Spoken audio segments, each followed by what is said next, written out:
Magandang umaga po, ngayon po ay March 14, 2025 and ipapakita ko po yung ating romaine lettuce na 30 days after sowing.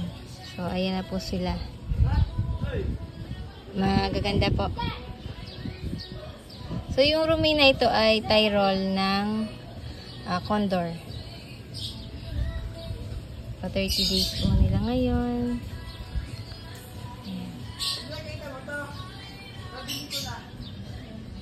Bali, itong mga tanim ko po ay nasa bubong. Dahil dito lang talaga na sisikatan ng araw.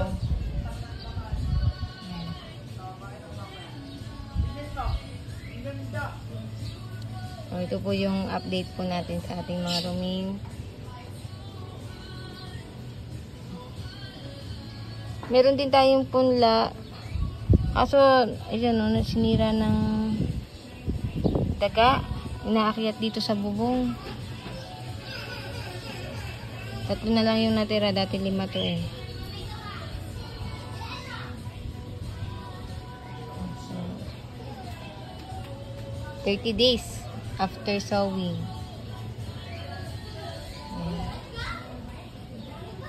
Naglalagay na, nag-foliar na rin ako ng calcium nitrate para iwas sa tip burn. So, pag mayabong na to, di ko sure kung i-harvest ko na sa pa 35 days nila. Pero halimbawa at wala pa namang sign ng tip burn, dadagdagan ko pa yung araw nila. Thank you po.